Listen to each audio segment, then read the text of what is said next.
17 today. So we have a few announcements that I can share. And then if anyone has any other prayer requests, just speak up. So just wanted to say first, glad to have the Flynn's with us today. Thank you all for being here. That work is such a great work. We have sad news of saying that Jay Williams passed away yesterday morning, Charity's brother. So keep Gene and Charity and the family in your prayers. And we also got news this morning early that Sue Maxwell's mother passed away early this morning. So keep the Maxwells in your prayers as well. And also the Walton family, that Claiborne Walton's funeral was Tuesday, I think. Debbie Scott fell yesterday, and I think they took her to the emergency room. I haven't heard any more from that. And then Emily said that they had to take Judy, I think, last night to the emergency room. Is she still there, Judy? I mean, Emily? Okay.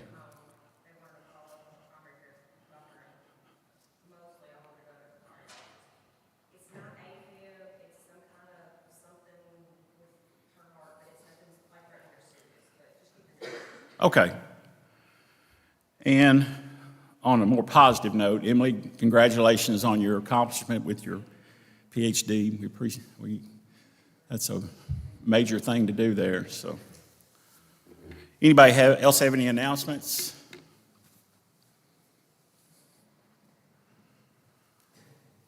Okay, we'll have prayer. Heavenly Father, we thank you so much for this beautiful Lord's Day you've given us. We're thankful to come and worship and praise you today. We're also thankful for this hour of study that we can learn more about your word.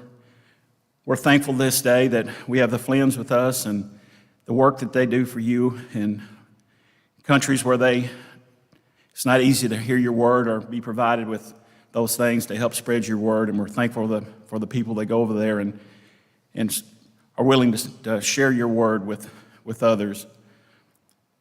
We're mindful this morning of the Williams family and the Maxwell family and the loss of their loved ones. We just pray that we can, whatever ways we can be supportive and helpful, that we can do that during this time of grief. We pray for Debbie Scott and her fall yesterday. We pray for the nurses and doctors that are ministering to her, and we're also thankful that Judy was able to come home from the hospital. We're thankful as well that an accomplishment that Emily had in her studies, and just help her as she goes forward to make an impact on many kids' lives and to be a good Christian example of them as well in a school setting. We're thankful for so much, and we know it's all because of you, and we're just pray today that we take something from what we hear this hour, next hour, and apply it to our lives and help us to go out in the community and be examples of Christians, and give us the courage that when opportunities arise to share your word with others. It's in your Son's holy name that we pray. Amen. So this morning I was trying to think of a topic, not this morning, but a couple of weeks ago, I was trying to think of a topic I could speak on today. And because Tom was going to finish up his subject, and I was listening to the podcast that Jackson was doing with Tyler, and he made mention of David and Goliath. And the thing that struck me odd was that, not really odd, but the thing that struck me was he mentioned David and Goliath and the armor bearer. And I'm like, I'd never really thought about the armor bearer. So it made me think about, if you're like me, you can read through the Bible and get that, and then you can read again and you get something different. And I know we've all heard this story of David and Goliath, and as kids, and maybe when we read it now, we sort of skim through it because we know pretty much the whole context of it. But when you really look at it, there's some other things in there that sort of brought my attention to it. And when, like I said, when he said something about the armor bearer, I really never thought about that guy being out on that battlefield with David and Goliath. And actually, he should have been probably between David and Goliath, and he was carrying the shield for Goliath. And in a sense, no, he was. David was an armor bearer himself. So he had been served with Saul. So that sort of caught me. I just thought that was interesting that it was definitely put in there for a reason. And in that day and time, armor bearers were quite common in those that were engaged in battles and things. So it's just one of those things I thought I could sort of tie into a lesson this morning. So just bear with me. And we're going to be in 1 Samuel 17 if y'all want to follow along. So get this to work. David and Goliath. So what person, if you were going to line yourself with somebody in this story, what person in this story do you most associate yourself with? And I know none of us are going to associate with Goliath, but there's other people involved in this story. And who do you think would you closely associate your life or how you would handle things? So I thought, my own thoughts were, we could associate with David. Saul wasn't always the way he was at the end. He was, a mighty man, and he was head and shoulders above any other man at that time, and he was a good-looking man. And, as me and most of us would have liked to have been Saul in his younger days. Are we like David's brothers? We're willing to fight, but then when our younger brother wants to come in, we sort of ridicule him for being there and downplaying his role and jealousy of him. Are we the armor bearer? Are we going to go out and stand in front and protect be there to help with whoever's in the battle? What about David's father, Jesse? Would we be willing to send our youngest son out into the battlefield? Are we like the Israelites? We're willing to fight, but we're scared at the same time, and we're not willing to step up. We can become scared and run away from things at times. So it's just something to think about. Like I said, just thinking through this, there was some things that really made me want to think about this story, other than just all the things that come up. You see the pictures of David killing Goliath, and lots of times it's almost in cartoon form. So it's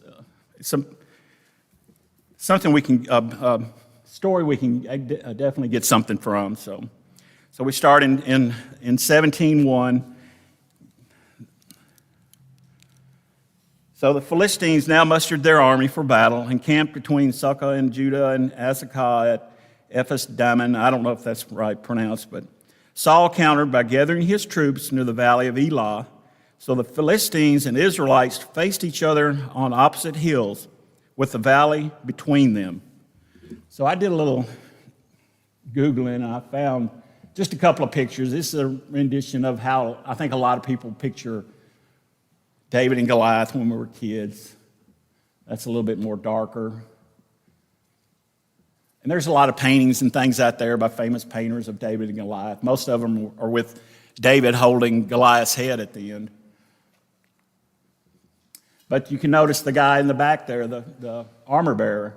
I like this picture because it actually has, and there's the soldiers, probably the Philistines on the back there, of course, and then the battle fixing to begin. I put this in here to give a sort of an idea of the difference in the scale of what David and Goliath might have looked like. This fellow here is named Robert Wadlow, and I guess he still is, but he was the tallest man in the world at one time at 8'11". So when you look at your Bibles and you get a description of Goliath, some say he was 6'9", some say he was 9 foot. But this guy here is almost 9 foot. His father to the right is 5'11". So typically during that time, David would have probably been maybe a few inches shorter, maybe 5'8", 5'10", from what I've read. But you can see the difference, and I think this Robert, he weighed like 400 and some pounds. And so the next few verses, we find out all the armor and equipment that Goliath was having to wear and the weight of it. So I'm sure that Goliath was, even heavier than this person, because he looks a little weak, especially in the lower extremity. But that just gives you an idea of what David would have been battling against. And I think the next one's a little bit of a history, a little bit of a back, because it said his weight reached 439. He only lived to age 22. He had this condition with pituitary gland, and some people even said that they thought that this might have been similar to what Goliath might have had, but I think that's all just what people like to figure out and put in things. But I just thought that was a close sort of what we would expect. They would have expected to see as David facing Goliath. So in verse, they said that what I just read. Now, when I went over to, when you think of these armies, you're thinking maybe 100 or 200 people, but back in 1 Samuel 13:5, it says the Philistines assembled to fight Israel, and this is a different battle, but this is kind of amount of the size of their soldiers were the 3,000 chariots, 6,000 charioteers, and soldiers as numerous as the sand of the seashore. They went up and camped at Michmash, east of Beth Haven. So you can sort of get the feel of how imposing the Philistines would have been, and then to throw in Goliath on top of that would have been real. I can see why no one wanted to step forward and fight Goliath. So at the same rate, the Israelites from 1 Samuel 15:4, so Saul summoned the men and mustered them at Telaim, 200,000 foot soldiers and 10,000 from Judah. And once again, this was another battle, but we're seeing the size of the armies that they had. So even though they had Goliath and all that, the Israelites still had a lot of soldiers. I mean, there was a lot of people involved in this skirmish there at the Valley of Elah. So this gives you a little idea of a map of where they're at. They're the Battle of the Valley, and then there's the Israelite army on the other side of that, and then the creek bed that ran through there, and then the Philistine army was on this side. I think this area is about 16 miles from Bethlehem is what I read, but more than likely David probably picked up his stones from somewhere in that stream that run down through there. But that's where they were both encamped on these real high rises on each side. So they had some protection, and they were really vulnerable if they got down into that valley. Here's a little bit better. This is a picture of it today, how it looks. And you can see Saul's camp over there, and then the sukkah, and then that's the creek that more than likely he got the stones from. And then the Philistine camp over on this other rise. So I'm not sure what's in the middle there, but this was been a really open area for, with that many soldiers, you would had to have an area like that. I'm not sure what even brought them there, how they picked that place. So like I was saying earlier, when you look at the Goliath when you look at the stuff he had to carry, you could think he probably weighed more than the gentleman we saw earlier. But it said Goliath, a Philistine champion from Gath, came out of the Philistine ranks to face the forces of Israel. He was over 9 feet tall. He wore a bronze helmet, and his bronze coat of mail weighed 125 pounds. So, you think when you're trying to lose weight or something, and you go to the scale and you think, I get this shirt and the pants and the shoes off, and I'm bound to lose 10 pounds, and you maybe get a pound off or something, so, or you're hoping you get more than that. But and I thought it was interesting too. When you look, he wore a bronze helmet. So how did the rock get in his forehead? How did that stone? How was David able to put that stone right in his forehead? If that helmet, how far did that helmet come down in the front? So He also wore bronze leg armor, and he carried a bronze javelin on his shoulder. The shaft of his spear was as heavy and thick as a weaver's beam, tipped with an iron spearhead that weighed 15 pounds. So his armor bearer, there he is. He walked ahead of him carrying a shield. So I thought that, to me, that was interesting that he actually walked ahead of Goliath. So that would have been who David would have, he would have been an imposing figure as well. He would have had to have been big to be carrying the shield. And so I just thought that was, and this is a little information about the armor bearers. They were personal attendants to a military commander. The armor bearer's role was to carry the commander's armor, a warrior of distinction, a large shield, and additional weapons, as well as to provide logistical support during battle. While the armor bearer did not fight in the battle, he was expected to be a brave and capable warrior who needed to be relied upon in time of need. So we read several places where, like in Saul's, example, when he's killed, that, he asked his armor bearer to finish him off, and there's several other stories, where there's that same request has been made upon the armor bearer to come and try to be a noble attendant, and so that they don't have to die in shame. And several examples, I think. Here, David orders, demonstrating loyalty to their immediate COs. Jonathan's armor bearer climbed Michmash with him, killing 20 Philistines together in an act of extraordinary faith and loyalty. Saul's armor bearer refused to kill the wounded king at Mount Gilboa, then fell on his own sword after Saul's suicide. So that was really loyalty to Saul, his armor bearer, to kill his own self after his. Amalek's armor bearer killed his master at Amalek's command to avoid the shame of being killed by a woman. And David's mighty men served as elite warrior armor bearers, protecting commanders like Joab during battles throughout David's military campaigns. And Joab's 10 armor bearers helped kill Absalom against commander over the king.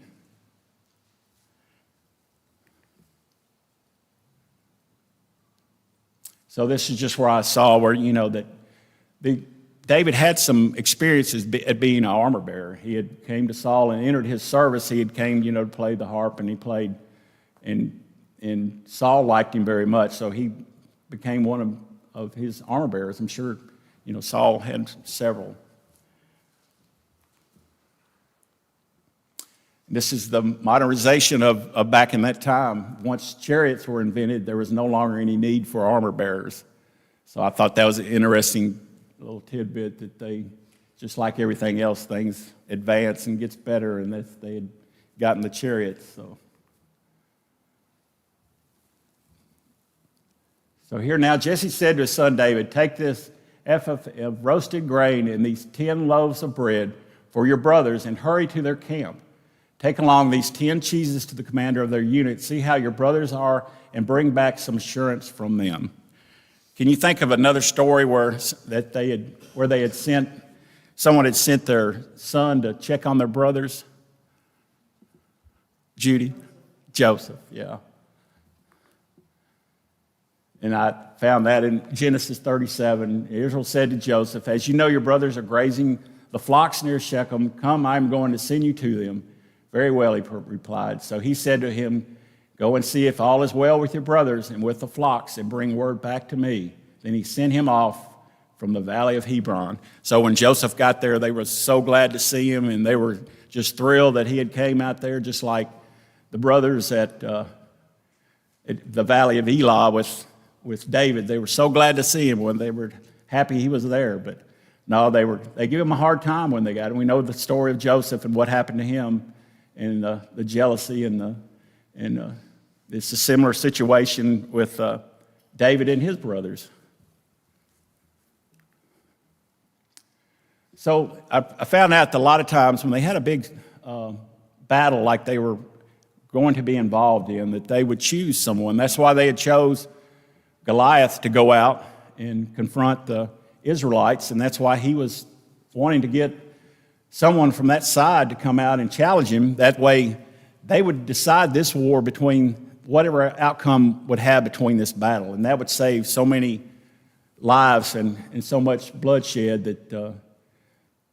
they would challenge each other between a one or maybe even more than that, but to save having all that death from the battle.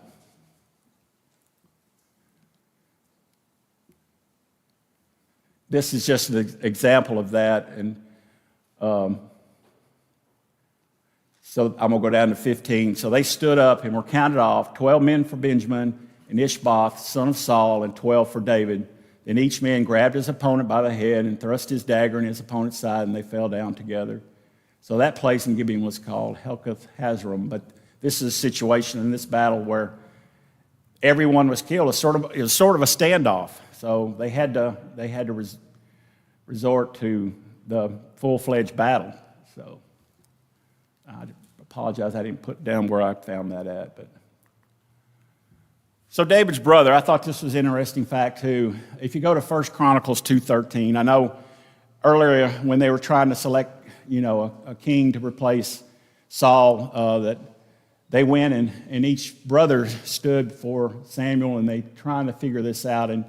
And when you go to 1 Chronicles 2:13, it actually lists David's brothers. And Jesse was the father of Elab, his firstborn, so we know he's the oldest, but then the second son was Abinadab, and the third was Shemaiah, the fourth Nathaniel, the fifth Radai, the sixth Ozam, and the seventh David.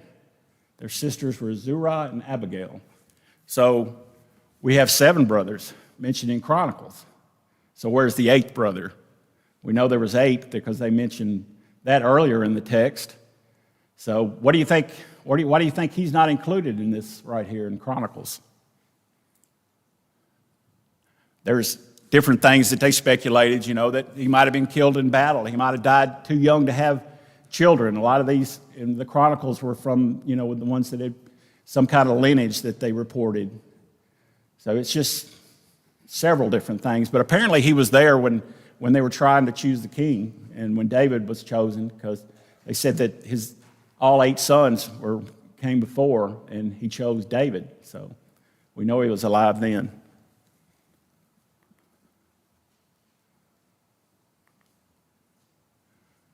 As well as his mother. We know Jesse is David's mother. Well, why do you think we never hear about his mother? You think his mother was... It's in later text, it showed that in 1 Samuel, he mentions, from there David went to Mizpah in Moab and said to the king of Moab, "Would you let my father and mother come and stay with you until I learn what God will do for me?" So he left them with the king of Moab, and they stayed with him as long as David was in the stronghold. So we know his mother was still living at that time, but we don't know anything.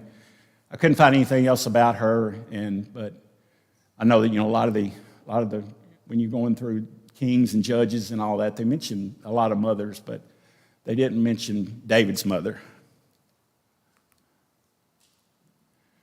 We also have when I was looking through this, we have the significance of 40 days.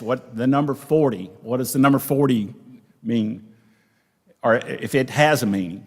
And Goliath had came out for 40 days, it mentioned. So that sort of corresponds with some other stories that we have in the Bible. They said that number could be a number of probation or trial, or a number of patience, of thinking. So what are some other times when 40 days and nights are mentioned in the Bible? The flood, exactly. I think I might got it.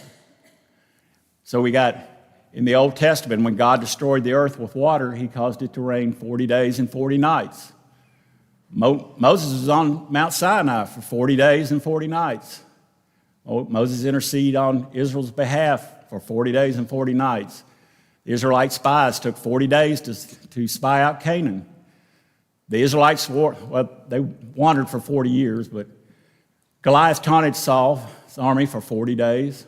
When Elijah fled from Jezebel, he traveled 40 days and nights. Jonah and Ezekiel is also mentioned. Then in the New Testament, Jesus was tempted for 40 days and 40 nights. There were 40 days between Jesus' resurrection and his ascension. So that number is really a significant number in the Bible and in several different many stories that we come across. So I don't know what this... going back to Saul, like I mentioned earlier, you think when they're getting ready to go to the battle, who would you put up against Goliath? You would put up Saul. He was, like I said earlier, the head and shoulders above any other man in that army. And he was, he had been a soldier for a long time. He had a lot of experience. He had way more experience than David would have had. But Saul was scared too. He was afraid. His heart wasn't with the Lord. And that was the difference. David knew that the Lord would see him through this. And Saul had doubts. He had fear. And you would think, if you're standing in there and you're looking over everyone and they're looking at you to do something and you're just as scared as the rest of them. So it makes you wonder, just curious why he didn't. It was all, God's plan for sure.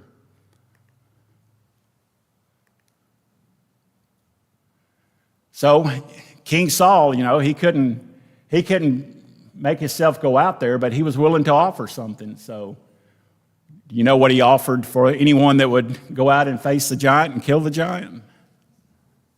I'm sorry. That's right. So he wouldn't face the giant, but he's willing to offer his daughter and to the one that did that. So, and the Israelites have been saying, do you see how this man keeps coming out? He comes out to defy Israel. The king will give great wealth to the man who kills him. He will also give him his daughter in marriage and will exempt his family from taxes in Israel.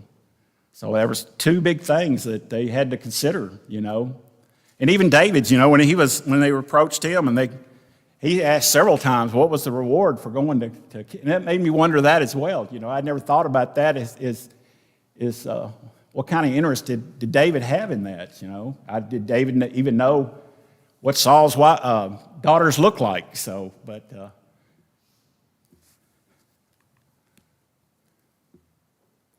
here's an example of the same thing that in Joshua, and Caleb said, I will give my daughter, ask in marriage to the man who attacks and captures Kiriath Sefer. So it was a common thing, I guess, for them to offer up daughters to people that were willing to go out and apparently fight a fight.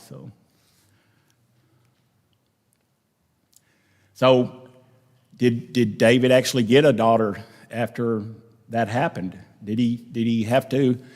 Was he exempt from paying taxes? Was his family exempt from paying taxes? If he had 7 brothers and still a mother and father, were they exempt from that as well? So that was his family.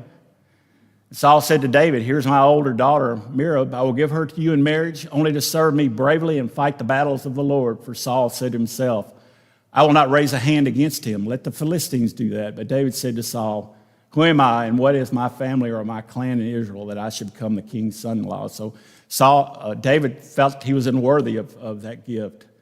So Saul, when the time came for Merab, Saul's daughter, to be given to David, she was given marriage to Adriel in Maholah. Now Saul's daughter Michal was in love with David, and when they told Saul about it, he was pleased. So there's a whole different scenario now that the other daughter actually was in love with David, and the other daughter, Merab, was only going to be given as a spoil of war in a sense.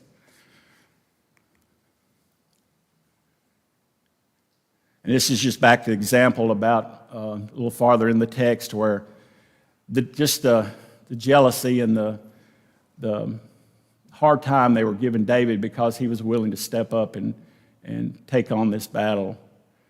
And they made light of him being a shepherd and only watching sheep. And there's a lot to that. And we've all heard, what he had done with killing lions and bears when they approached the sheep. And one of the things, it says in the text, he was really devoted to that job, though. He just didn't go off and leave them when Jesse asked him to go check on his brothers. He actually found someone to look over the sheep while he was gone. So he was very responsible, and he took his job seriously as being a shepherd. This was a similar what Judy had said, the story of Joseph and how the brothers were jealous and hated him in Genesis 37:4. This just states how I found this, just going to war, that David he knew that he had the Lord behind him. So that gave him great courage. He was confident in what he was going to do, so he wasn't scared. And it probably, if he was, it really never mentions that he was. So here's where he begins. He's already tried on the armor from Saul, and even though David had experience with armor, and with Saul being the size that he was, that this stuff wouldn't have fit David. If Saul was probably 6'2" or 3", and then probably a lot heavier than David at 5'8" to 10", and probably 170 pounds or something. So it was going to be cumbersome. So he just decided that he would do it the way he'd always done it against the lions and the bears that he approached. So he went out and took his staff in his hand and chose 5 smooth stones from the stream, put them in the pouch of his shepherd's bag, and with his sling in his hand approached the Philistine. So like I said earlier, he more than likely got his stones from that stream that runs down there between where that camp of the Israelites was and on the other side over here where the camp of the Philistines were.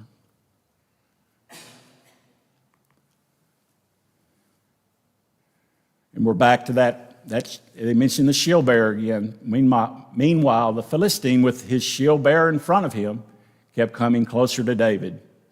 So it makes you think, if the shield bearer was he's probably close to the size of Saul, and that, David, he probably didn't have that great a look at Goliath.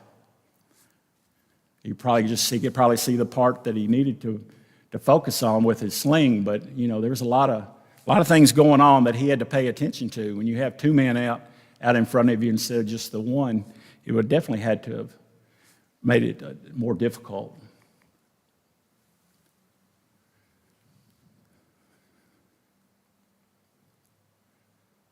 This is just a reference to killing the lions and what he had faced with the help of God behind him. Just that chapter of Hebrews where there's a lot of people mentioned there about having faith and what they overcome, Gideon and Barak and Samson, Jephthah and David and Samuel. So we know what happened with the fight, that David threw the stone. It hit Goliath in the forehead, and Goliath fell forward. Goliath, more than likely, not for sure if he was dead or not, but he took the sword from Goliath and he cut off his head. Now, he carried that head and brought it to Jerusalem, and that was sort of an interesting fact that I never really paid a lot of attention to. It was commonplace in that time when a king was killed or something, they would take it back and put it on a pole and display it for everyone. It was even the same thing. Same thing happened to Saul as well when after he was killed, and they cut off his head and took it and mounted it on a wall. So you see when you look up a lot of pictures of David and Goliath, this is the pictures that you get, that a lot of the famous paintings that are hanging in some of these museums, this is what you get from that, and it's just...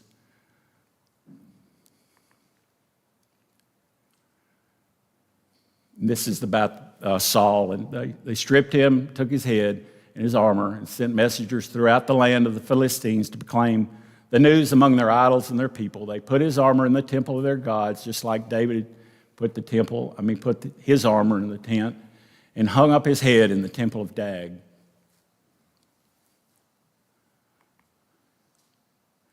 Why do you think, it mentions near the end, why do you think that Saul didn't recognize who David was?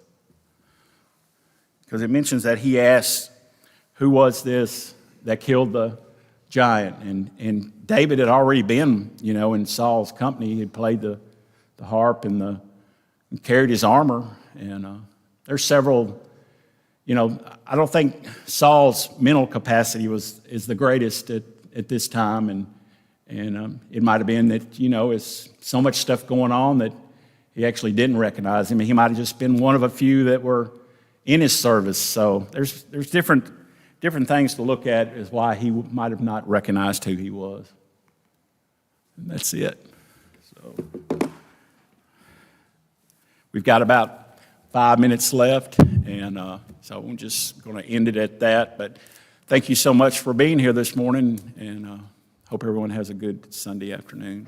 So, thank you all.